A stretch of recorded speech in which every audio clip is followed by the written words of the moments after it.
Hello everyone. यहाँ पर हमने अभी एनसीईआरटी का इससे पहले मैंने यहाँ पर एक वीडियो अपलोड किया था एनसीईआरटी क्लास 7th हिस्ट्री का। तो मैं वहाँ पे आपको बताया था कि ये लास्ट पार्ट है इसका, लेकिन उस पीडीएफ में कंप्लीट चैप्टर हमारे पास नहीं थे। ये यूनिट 7 है। चैप्टर नंबर आपको ध्यान रखना है कि 7 और 8 हम कवर कर चुके हैं वहाँ पे। ये चैप्टर नंबर 9 है। 9 और 10 जो है मैं आपको यहाँ पर अलग अलग बताऊंगा। ये चैप्टर नंबर 10 है और ये चैप्टर नंबर 9 है। ये यूनिट 7 है, इसलिए इसका नाम यहाँ पे 7 दिया हुआ है। बाकी आपको ध्यान रखना है कि चैप्टर नंबर 9 है। दिया गया है क्षेत्रीय संस्कृतियों का निर्माण। तो यहाँ देख लेते हैं कि क्या क्या चीज़ें हमारे पास इस चैप्टर के अंदर हमें देखनी है। तो लोगों का वर्णन का सबसे सामान्य तरीका है उनकी बोलचाल भाषा में उन्हें परिभाषित करना। जब हम किसी व्यक्ति को तमिल या उड़िया कहते हैं तो आमतौर पर इसका अर्थ होता है कि वो तमिल या उड़िया भाषा बोलता है, तमिलनाडु या उड़ीसा में रहता है। इसी तरह हम प्रत्येक क्षेत्र को कुछ खास किस्म के भोजन, काव्य, नृत्य, संगीत, चित्रकला से जोड़ा करते हैं। कभी कभी हम इन अस्मिताओं को मान कर चलते हैं कि जो सोचते हैं कि ये युग युगांतरों के अस्तित्व में हैं, किंतु भिन्न भिन्न क्षेत्रों के बीच विभाजक सीमाओं के बनने के समय की भूमिका रही, जिन्हें हम आज क्षेत्रीय संस्कृतियां समझते हैं। वे समय के साथ साथ बदलती हैं और सच तो यह है कि आज भी बदल रही हैं। ये क्षेत्रीय संस्कृतियां जटिल प्रक्रिया से विकसित हुई। इस प्रक्रिया के तहत स्थानीय परंपराओं और उपमहाद्वीप के अन्य भागों के विचारों के आदान प्रदान ने एक दूसरे को संपन्न बनाया। जैसा कि हम देखेंगे, कुछ परंपराएं तो कुछ विशेष क्षेत्रों की अपनी हैं, जबकि कुछ अन्य भिन्न भिन्न क्षेत्रों के समान प्रतीत होती हैं। परंतु इसके अतिरिक्त कुछ अन्य परंपराएं एक खास इलाके के पुराने रीति रिवाजों से निकली हैं, परंतु कुछ अन्य क्षेत्रों में जाकर उन्होंने नया रूप ले लिया। तो इस चैप्टर के अंदर हमको क्षेत्रीय परंपराओं के बारे में पढ़ना है, जिसका ये परिचय दिया गया है। यहाँ पर सबसे पहला पॉइंट हमारे पास दिया गया है चेर मलयालम भाषा का विकास। आइए हम चेर और मलयालम भाषा के विकास को यहाँ पर समझने का प्रयास करते हैं। आइए भाषा और क्षेत्र के बीच अंतः संबंध के उदाहरण से अपना विश्लेषण प्रारंभ करें। महोदयपुरम चेर राज्य का प्रायद्वीप के दक्षिणी पश्चिमी भाग में, जो आज केरल राज्य का हिस्सा है। ठीक है, 9वीं शताब्दी में स्थापित किया गया था। तो महोदयपुरम 9वीं शताब्दी में स्थापित किया गया था। चेर राज्य मैंने आपको पढ़ाया है, दक्षिण भारत में केरल में था। संभवतः मलयालम भाषा इस इलाके में बोली जाती थी। यहाँ मलयालम बोली जाती थी। शासकों ने मलयालम भाषा एवं लिपि का प्रयोग अपने अभिलेखों में किया है। वस्तुतः इस भाषा का प्रयोग उपमहाद्वीप के सरकारी अभिलेखों में किसी क्षेत्रीय भाषा के प्रयोग के सबसे पहले उदाहरणों में से एक है। तो ये भी आपको ध्यान रखना है कि अभिलेखों में किसी क्षेत्रीय भाषा के प्रयोग का सबसे पहला उदाहरण मलयालम का मिलता है। यहाँ मलयालम में रचित अभिलेख भी हमको दिखाया गया है।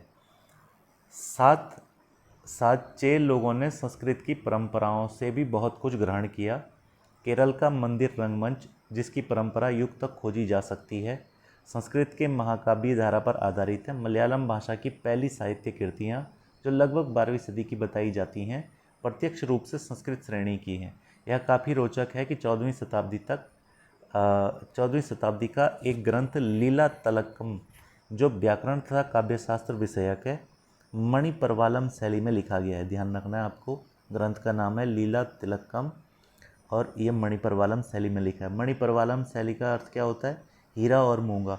यहाँ दो भाषाओं, संस्कृत और क्षेत्रीय भाषा का साथ साथ प्रयोग की ओर संकेत करता है। तो ध्यान रखना है, संस्कृत और जो मलयालम है उनका एक साथ प्रयोग मणिप्रवालम शैली में देखने को मिलता है। इसमें लिखा हुआ ग्रंथ है लीला तिलक्कम। ध्यान रखना है, ग्रंथ का नाम हो जाएगा लीला तिलक्कम। ये आपको पता होना चाहिए। ठीक है, इसके बाद हमारे पास नेक्स्ट दिया गया है शासक और धार्मिक परंपराएं। जगन्नाथी संप्रदाय। जगन्नाथी संप्रदाय उड़ीसा के अंतर्गत। यहाँ पर बालभद्रा, सुभद्रा और जगन्नाथ, इनकी 3 लघु मूर्तियाँ जो है वो दी गई हैं। तो आपको ध्यान रखना है, शासक और धार्मिक परंपराओं में अन्य क्षेत्रीय संस्कृतियाँ क्षेत्रीय परंपराओं से विकसित हुई। इस प्रक्रिया का सर्वोत्तम उदाहरण है पूरी उड़ीसा में जगन्नाथ संप्रदाय। तो जगन्नाथ संप्रदाय पुरी उड़ीसा में है। आप जानते हैं जगन्नाथ का शाब्दिक अर्थ है दुनिया का मालिक, जो विष्णु का पर्यायवाची है। आज तक जगन्नाथ की काष्ठ प्रतिमा स्थानीय जनजाति लोगों द्वारा बनाई जाती है, जिससे यह तात्पर्य निकलता है कि जगन्नाथ मूलतः स्थानीय देवता थे, आगे चलकर जिन्हें विष्णु का रूप मान लिया गया। 12वीं शताब्दी में गंग वंश के एक अत्यंत प्रतापी राजा अनंत वर्मन ने पुरी में पुरुषोत्तम जगन्नाथ के लिए मंदिर बनवाने का निश्चय किया था भाई। तो गंग वंश के राजा अनंत वर्मन ने इसका निश्चय किया, जिसके बाद 1230 में राजा अनंग भीम तृतीय ने अपना राज्य पुरुषोत्तम जगन्नाथ को अर्पित कर दिया और स्वयं जगन्नाथ का प्रतिनियुक्ति घोषित किया भाई। तो ध्यान रखना कि एक गंग वंश का राजा था जिसका नाम था अनंत वर्मन। इसने पुरी में पुरुषोत्तम जगन्नाथ के लिए मंदिर बनवाने का निश्चय किया था और उसके बाद 1230 में अनंग भीम तृतीय ने अपना राज्य पुरुषोत्तम जगन्नाथ को अर्पित कर दिया, यानी भगवान जगन्नाथ को यहाँ पर अर्पित कर दिया अपना राज्य, और स्वयं जो है जगन्नाथ का प्रतिनियुक्ति घोषित को जो है खुद को अपना प्रतिनियुक्ति घोषित कर दिया। ज्यों-ज्यों इस मंदिर को तीर्थस्थल यानी तीर्थ यात्रा के केंद्र के रूप में महत्व प्राप्त होता गया, सामाजिक तथा राजनीतिक मामलों में भी इसकी सत्ता बढ़ती गई। जिन्होंने भी उड़ीसा को जीता, जैसे मुगल, मराठे, अंग्रेजी ईस्ट इंडिया कंपनी, सबने इस मंदिर पर अपना नियंत्रण स्थापित करने का प्रयत्न किया। वे सब यह महसूस करते थे कि मंदिर पर नियंत्रण प्राप्त करने से स्थानीय जनता में उनका शासन स्वीकार्य हो जाएगा। यह आप ध्यान रखेंगे यहाँ पर जगन्नाथपुरी का मंदिर उड़ीसा के अंतर्गत। इसके बाद राजपूत और शूरवीरता की कहानी।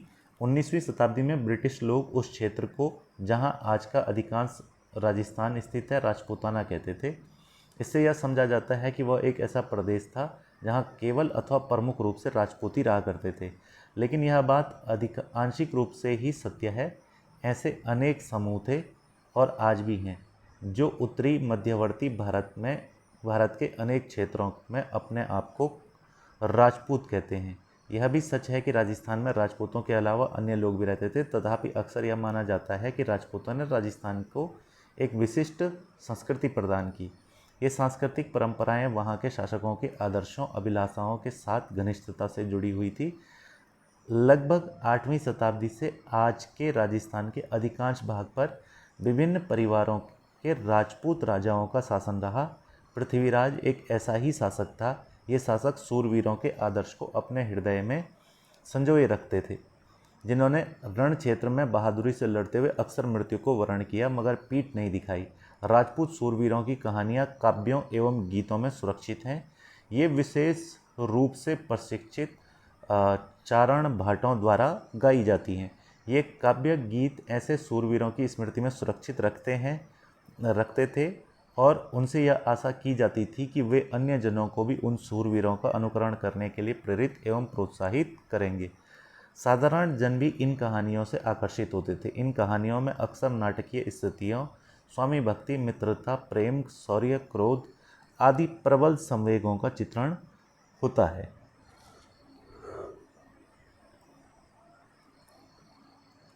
क्या स्त्रियों को भी इन कहानियों में स्थान प्राप्त था? कहीं कहीं यह चित्रित किया गया है कि स्त्रियां अपने शूरवीर पतियों का जीवन मरण दोनों में अनुसरण करती थी। सती प्रथा यानी विधवाओं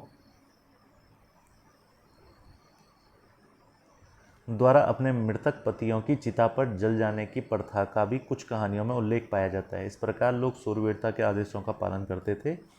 उन्हें अक्सर आदर्श के लिए अपने जीवन का बलिदान करना होता था।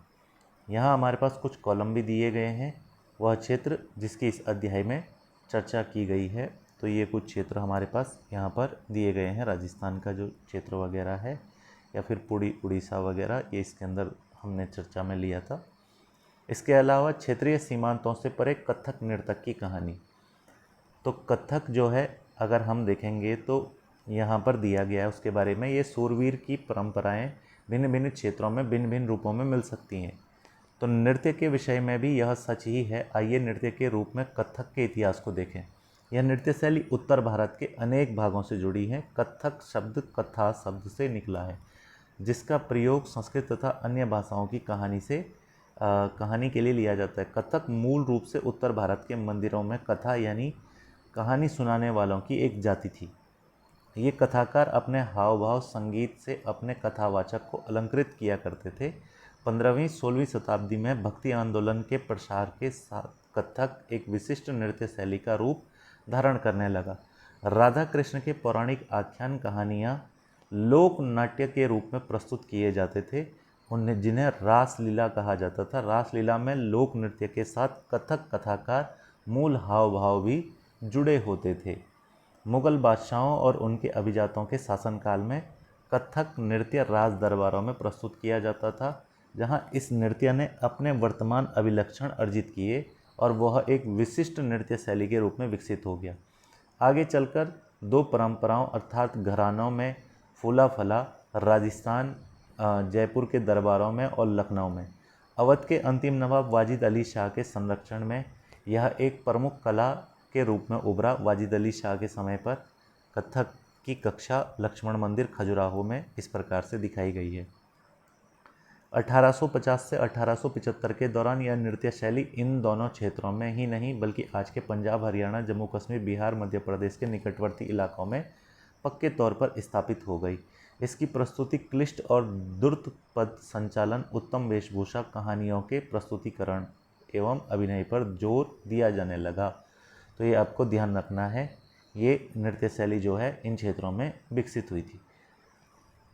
अनेक अन्य सांस्कृतिक गतिविधियों की तरह कथक को 19वीं तथा 20वीं शताब्दियों में ब्रिटिश प्रशासकों ने नापसंद किया, फिर भी यह जीवित बचा रहा, गणिकाओं द्वारा पेश किया जाता रहा। स्वतंत्रता प्राप्ति के बाद देश में इसे 6 शास्त्रीय नृत्यों के रूप में मान्यता मिल गई।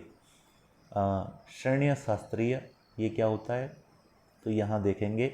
ऐतिहासिक रूप से इस शब्द का तात्पर्य कला साहित्य की उन महान कृतियों से है जिनकी रचना 5वीं-4वीं शताब्दी पूर्व प्राचीन यूनान में की गई थी। यही वह काल था जब यूनान में एथेंस उन्नति करते करते एक अत्यंत उत्कृष्ट स्थिति में पहुंच गया था। एथेंस की यह उन्नत स्थिति निकट पूर्व भारतीय सीमा पर सिकंदर की विजयों तक बनी रही। तो ये ध्यान रखना है आपको। कला साहित्य की उन कृतियों के लिए किया जाता था जो 4वीं-5वीं सदी में यूनान में लिखी गई, उनको श्रेणीय शास्त्रीय कहा गया है। शास्त्रीय नृत्य किसे शास्त्रीय नृत्य माना जाए, इस प्रश्न का उत्तर देना बहुत कठिन होता है। क्या हम उस रूप या शैली को शास्त्रीय कहते हैं जिसका विषय धार्मिक हो, अथवा क्या हम उसे शास्त्रीय मानते हैं क्योंकि इसके लिए अत्यधिक कौशल की आवश्यकता होती है जो कई वर्षों के लंबे प्रशिक्षण से प्राप्त होता है, अथवा यह शास्त्रीय इसलिए है क्योंकि यह निर्धारित नियमों के अनुसार प्रदर्शित या प्रस्तुत किए जाते हैं, उसमें विभिन्नताओं को प्रोत्साहन नहीं दिया जाता है। ये ऐसे प्रश्न हैं जिन पर हमें विचार करने की आवश्यकता है। यह भी स्मरणीय है कि बहुत से ऐसे नृत्य रूपों में जिन्हें लोक नृत्य की श्रेणी में रखा गया है, ये विशिष्टता पाई जाती है जिन्हें शास्त्रीय रूपों का विशिष्ट लक्षण बताया जाता है। यद्यपि शास्त्रीय विशेषण का प्रयोग उन कला रूपों की श्रेष्ठता का सूचक हो सकता है या फिर यह हमेशा शब्दशः सही नहीं होता। अन्य नृत्य रूप जिन्हें इस समय शास्त्रीय माना जाता है जैसे कौन कौन से हैं, भरतनाट्यम हो गया, कथकली हो गया, ओडिसी हो गया, कुचिपुड़ी हो गया, मणिपुरी हो गया या कथक हो गया। कथक नृत्यांगनाएं एक दरबारी चित्र इस प्रकार से यहाँ पर दिखाया गया। इसके अलावा हमारे पास दिया गया है संरक्षकों के लिए लघु चित्रों की परंपरा। लघु चित्रों की अगर हम बात करें तो नाम से ही पता चल रहा है, छोटे आकार के चित्र। ये आमतौर पर जल रंगों से कपड़े या कागज़ पर चित्रित किए जाते थे। प्राचीन लघु चित्र तालपत्रों, लकड़ी की तख्तियों पर चित्रित किए जाते थे। इनमें सुंदर चित्र जो पश्चिम भारत में पाए गए जैन ग्रंथ को सचित्र प्रयोग किए गए हैं। मुगल बादशाह अकबर, जहांगीर, शाहजहां अत्यंत कुशल चित्रकारों को संरक्षण प्रदान किया करते थे जो प्राथमिक रूप से इतिहास काव्यों की पांडुलिपि चित्रित करते थे। ये पांडुलिपियाँ आमतौर पर चटक रंगों के दृश्यों में चित्रित की जाती थी। उनके दरबार में दृश्य, लड़ाई तथा शिकार दृश्य और सामाजिक जीवन के अन्य पहलू चित्रित किए जाते थे। अक्सर उपहार के तौर पर भी इन चित्रों का आदान प्रदान किया जाता था और उनमें से कुछ गिने चुने लोगों को बादशाह और उनके घनिष्ठ जनों द्वारा ही देखा जा सकते थे। मुगल साम्राज्य के पतन के साथ अनेक चित्रकार मुगल दरबार छोड़कर नए उभरने वाले क्षेत्रीय राज्यों के दरबारों में चले गए। परिणाम स्वरूप मुगलों की कलात्मक रुचियों ने दक्षिण के क्षेत्रीय दरबारों और राजस्थान के राजपूती दरबारों को प्रभावित किया। लेकिन इसके साथ ही उन्होंने अपनी विशिष्ट विशेषताओं को सुरक्षित रखा और उनका भी विकास किया। मुगल उदाहरणों का अनुसरण करते हुए शासकों और उनके दरबारों के दृश्य चित्रित किए जाने लगे। उनके साथ साथ मेवाड़, जोधपुर, बूंदी, कोटा, किशनगढ़ जैसे केंद्रों में पौराणिक कथाओं तथा काव्यों के विषयों का चित्रण बराबर जारी रहा। यहाँ पर दिया गया है शिकार के दौरान आराम करते हुए अकबर का लघु चित्र जो है वो यहाँ पर दिया गया है हमारे पास, ये आपको ध्यान रखना है। इसके अलावा होली खेलते हुए महाराणा राम सिंह द्वितीय राजपूत लघु चित्र जो है ये कोटा से हमको प्राप्त हुआ है। ऐसा ही एक आधुनिक हिमाचल प्रदेश के इर्द गिर्द एक क्षेत्र है जो एक तलहटी का इलाका है। 17वीं शताब्दी के बाद वाले वर्षों में इस क्षेत्र में लघु चित्रकला जो है वो काफ़ी ज़्यादा साहसपूर्ण और भावपूर्ण शैली का विकास हुआ यहाँ पर, जिसे बहसोली शैली कहा जाता है, जिसे बसहौली शैली कहा जाता है। अब ये बसहौली शैली कहते हैं या बहसोली शैली कहते हैं क्योंकि हमारे यहाँ जो पहाड़ी चित्रकला है उसका विकास बहसोली शैली से हुआ है। आप सभी लोग जानते हैं पहाड़ी चित्रकला का जो मूल शैली है वो यहाँ पे बसहौली शैली लिखा है। वैसे हम उत्तराखंड की किताबों में से बहसोली शैली पढ़ते हैं। यहाँ जो लोकप्रिय पुस्तक चित्रित की गई थी वह भानुदत्त की रसमंजरी थी। 1739 में नादिर शाह के आक्रमण के समय, ये ध्यान रखना है, भानुदत्त की रसमंजरी। बहसोली शैली जो है इसका विकास हिमाचल प्रदेश में 1739 में नादिर शाह के आक्रमण और दिल्ली विजय के परिणाम स्वरूप मुगल कलाकार मैदानी इलाकों में अनिश्चितताओं से बचने के लिए पहाड़ी क्षेत्रों की ओर पलायन करने गए। उन्हें वहां जाते ही आश्रयदाता मिले, जिसके फलस्वरूप चित्रकारी की कांगड़ा शैली विकसित हुई। 18वीं शताब्दी के मध्य तक कांगड़ा के कलाकारों ने एक नई शैली विकसित कर ली, जिसने लघु चित्रकारी में एक नई जान डाल दी। उनकी प्रेरणा का स्रोत वहाँ की वैष्णव परंपराएं थी। ठंडे नीले हरे रंगों के सहित कोमल रंगों का प्रयोग, विषयों का काव्यात्मक निरूपण कांगड़ा शैली की विशेषता थी। कांगड़ा शैली भी हिमाचल की एक चित्रकारी शैली है, ये भी आपको ध्यान रखना है, ठीक है। इसके अलावा बंगाल के अंतर्गत अगर हम देखेंगे तो इसमें छोटी छोटी चीज़ें, इसलिए मैं थोड़ा तेज़ी से चल रहा हूँ यहाँ पर। तो अक्सर जो है बोली जाने वाली भाषा के आधार पर बंगाली वगैरह हम इनको कहते हैं। यहाँ पर अगर देखा जाए तो सबसे पहले बंगाली रामायण के तालपत्र की हमको एक पांडुलिपि यहाँ पर देखने को मिलती है। ईसा की तीसरी शताब्दी से बंगाल और मगध दक्षिणी बिहार के वाणिज्य संबंध स्थापित होने लगे थे, जिसके कारण मूलतः संस्कृत का प्रभाव बढ़ता गया होगा।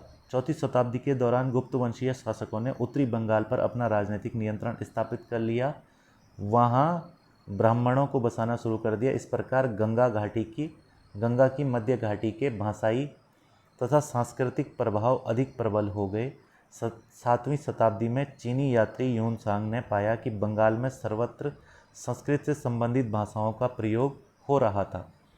8वीं शताब्दी से पाल शासकों के अंतर्गत एक क्षेत्रीय भाषा का उद्भव हो गया। 14वीं से 16वीं शताब्दियों के बीच बंगाल पर सुल्तानों का शासन रहा, जो दिल्ली में स्थित शासकों से स्वतंत्र थे। 1586 में जब अकबर ने इस प्रदेश में बंगाल को जीत लिया तो उसे सूबा माना जाने लगा। उस समय प्रशासन की भाषा तो फारसी थी, लेकिन बंगाली एक क्षेत्रीय भाषा के रूप में विकसित हो रही थी। 15वीं शताब्दी आते आते उपभाषाओं बोलियों का बंगाली समूह एक सामान्य साहित्यिक भाषा के रूप में एकबद्ध हो गया। यह साहित्यिक भाषा उस क्षेत्र की पश्चिमी भाग में बोलचाल की भाषा थी, जिसे पश्चिमी बंगाल कहा जाता है। यद्यपि बंगाली का उद्भव संस्कृत से ही हुआ है, पर यह अपने क्रम की अनेक अवस्थाओं से गुजरी है। इसके अलावा गैर संस्कृत शब्दों का एक विशाल शब्द भंडार जो जनजातीय भाषाओं, फारसी, यूरोपीय भाषाओं सहित अनेक स्रोतों से प्राप्त हुआ, से आधुनिक बंगाली का हिस्सा बन गया। मोटा मोटा तौर पर आप इसको फटाफट से देख लें। बंगाली के प्रारंभिक साहित्य को दो श्रेणी में बांटा जा सकता है। एक संस्कृत की श्रेणी है, दूसरी उसमें स्वतंत्र। पहली श्रेणी में संस्कृत महाकाव्यों जैसे मंगल काव्य, शाब्दिक अर्थों में शुभ यानी मंगलिक काव्य जो होते थे, और भक्ति साहित्य जैसे गौड़ीय वंश वैष्णव आंदोलन के नेता श्री चैतन्य देव की जीवनियाँ आदि शामिल हैं। दूसरी श्रेणी में नाथ साहित्य शामिल है, जैसे मैनामती गोपीचंद के गीत, धर्म ठाकुर की पूजा से संबंधित कहानियाँ, पारिकत लोक कथाएँ और गाथा गीत। ये आपको ध्यान रखने हैं भाई। बेसिकली आपको नाम वगैरह ध्यान रखने हैं और ज़्यादा कुछ नहीं। बाकी आपसे अगर पूछेगा तो जैसे ये पूछ लिया आपसे मैन माता गोपीचंद के गीत किस क्षेत्र से संबंधित हैं, तो आपको ध्यान होना चाहिए नाथ साहित्य संबंधित है, बंगाल में है ना।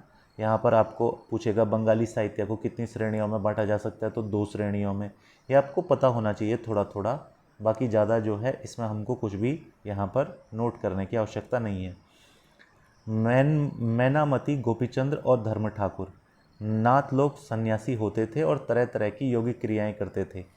यह गीत विशेष जो अक्सर अभिनीत किया जाता था, यह बताता है कि रानी मैनामती ने अपने पुत्र गोपीचंद को अनेक बाधाओं के समक्ष संन्यास का मार्ग अपनाने को किस प्रकार प्रोत्साहित किया था। धर्म ठाकुर एक क्षेत्रीय लोकप्रिय देव हैं जिनकी पूजा अक्सर पत्थर या कांट की मूर्ति के रूप में की जाती है। पहली श्रेणी के ग्रंथों का काल निर्णय अपेक्षाकृत सरल है, क्योंकि ऐसी पांडुलिपियां पाई गई हैं जिनमें यह इंगित किया गया है कि उनकी रचना 15वीं शताब्दी के उत्तरार्ध 18वीं शताब्दी के मध्य हुई थी। दूसरी श्रेणी की कृतियां मौखिक रूप से कही और सुनी जाती है, इसलिए उनका काल निर्णय सही नहीं किया जा सकता।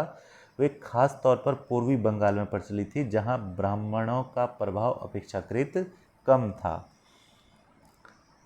पीर फारसी का शब्द है जिसका अर्थ होता है आध्यात्मिक मार्गदर्शन, पीर और मंदिर वगैरह। यहाँ हमारे पास ये एक पॉइंट दिया गया है। एनसीईआरटी में जो साइट में पॉइंट दिए जाते हैं वो पॉइंट भी आपको ज़रूर नोट कर लेने हैं। देख लेते हैं थोड़ा सा और इस चैप्टर के अंदर हमारे पास डाटा यहाँ पर रह गया है। 16वीं शताब्दी से लोगों ने बड़ी संख्या में पश्चिम बंगाल के कम उपजाऊ क्षेत्रों को छोड़कर दक्षिण पूर्वी बंगाल के जंगली दलदली इलाकों में प्रवास करना शुरू कर दिया। ज्यों-ज्यों वे पूरब की ओर बढ़ते गए, वे जंगलों को साफ करके भूमि में धान की खेती करने लगे। सने सने स्थानीय मछुआ स्थानांतरीय खेती करने वाले लोग अक्सर जनजातीय थे, किसानों के नए समुदाय में मिल गए।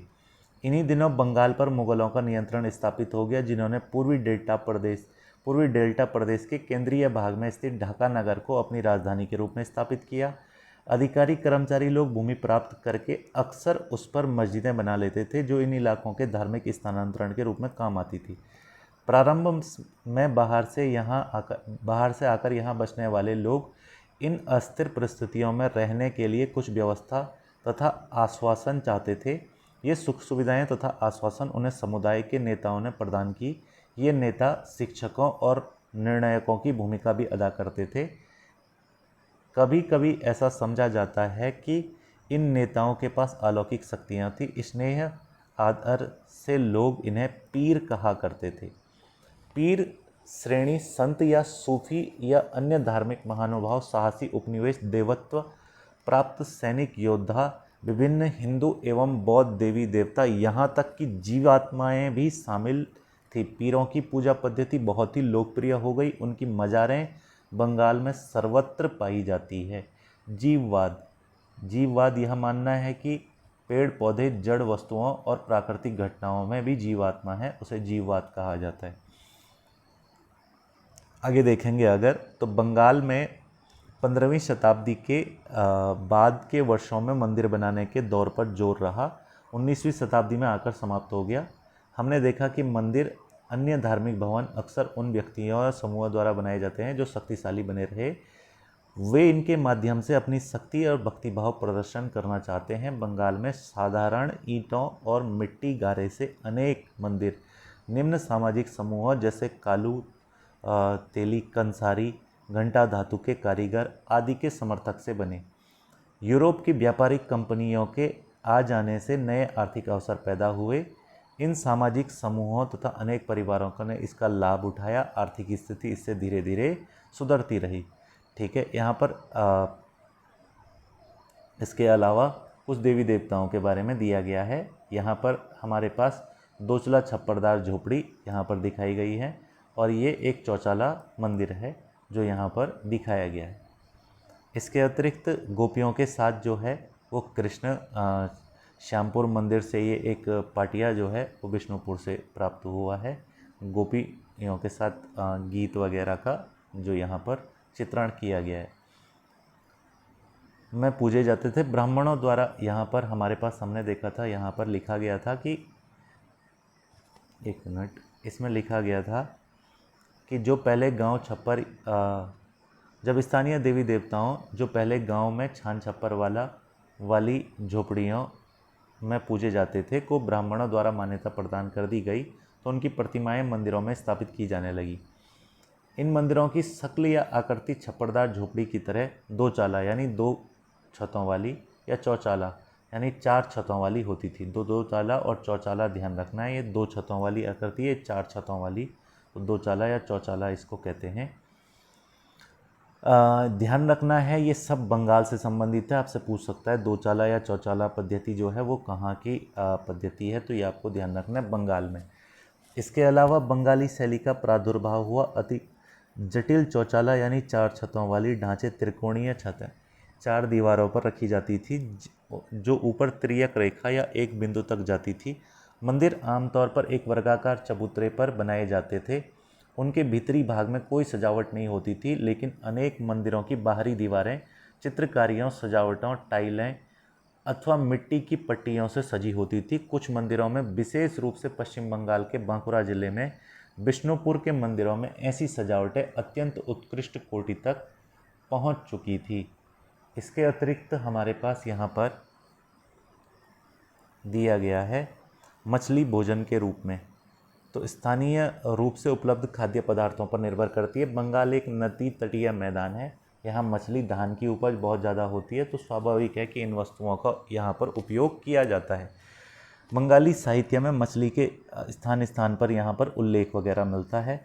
ब्राह्मणों को समिस भोजन करने की अनुमति नहीं होती, इसलिए स्थानीय आहार में मछली की लोकप्रियता को देखते हुए ब्राह्मण धर्म विशेषज्ञों ने बंगाली ब्राह्मणों के लिए इस निषेध में ढील दे दी। यहाँ पर अगर देखेंगे तो बृहधर्म पुराण, जो बंगाल में रचित 13वीं शताब्दी का संस्कृत ग्रंथ है, ने स्थानीय ब्राह्मणों के कुछ खास किस्मों की मछली खाने की अनुमति जो है वो दे दी थी। यहाँ पर हमारे पास दिया गया है, जैसे इस पे चित्र देखेंगे आप, घरेलू उपयोग के लिए मछली तैयार करते हुए विशाल लक्ष्मी मंदिर से पक्की मिट्टी का एक फलक आराम बाग में यहाँ पर दिखाया गया है। इस प्रकार आपको ध्यान रखना है। यहाँ ये चैप्टर हमारे पास कंप्लीट होता है। लास्ट हमारे पास चैप्टर 10th चैप्टर बचा है, जिसका नाम है यहाँ पर आप देख सकते हैं 18वीं शताब्दी में नए राजनीतिक गठन। ये थोड़ा सा छोटा चैप्टर है, इसमें ज़्यादा चीज़ें हमारे पास नहीं है। ये चैप्टर हम आसानी से यहाँ पर कवर कर सकते हैं, तो इसका आपको ध्यान रखना है।